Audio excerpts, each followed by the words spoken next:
April শুরু হতেই প্রশ্ন উঠছে, এবার কি তাহলে 2024 সালের মতো ভয়াবহ গরম অপেক্ষা করছে? আবহাওয়া অধিদপ্তরের পূর্বাভাস বলছে এই এপ্রিলেই বাংলাদেশে একাধিক তাপপ্রবাহ আঘাত হানতে পারে। পুরো মাসে থাকতে পারে 2 থেকে 4টি মৃদু থেকে মাঝারি তাপপ্রবাহ আর 1 থেকে 2টি তীব্র তাপপ্রবাহ।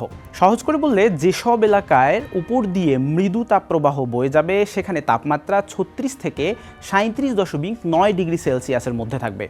যেসব এলাকায় মাঝারি তাপপ্রবাহ বয়ে যাবে সেখানে তাপমাত্রা থাকবে 38 থেকে 39.9 ডিগ্রি সেলসিয়াস এবং 40 থেকে 41.9 ডিগ্রি সেলসিয়াস হলে তা তীব্র তাপপ্রবাহ হিসেবে বিবেচনা করা হবে।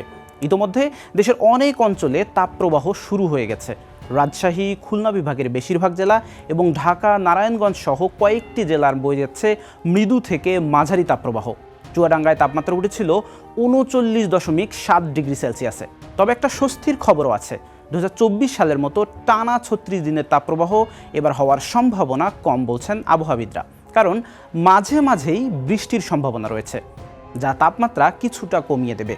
এই এপ্রিলেই 5 থেকে 7 দিন থাকতে পারে বৃষ্টি, এমনকি শিলাবৃষ্টি, আর 1 থেকে 3 দিন আঘাত হানতে পারে তীব্র কালবৈশাখী ঝড়। গরমের পর হঠাৎ এই বৃষ্টি বড় মেঘ তৈরি করে আর সেখান থেকেই তৈরি হয় শিলাবৃষ্টি। বঙ্গোপসাগরে 1 থেকে 2টি লঘুচাপ সৃষ্টি হতে পারে, এর মধ্যে একটি নিম্নচাপ বা ঘূর্ণিঝড়ে রূপ নিতে পারে, তবে বড় ঝুঁকির সম্ভাবনা আপাতত কম।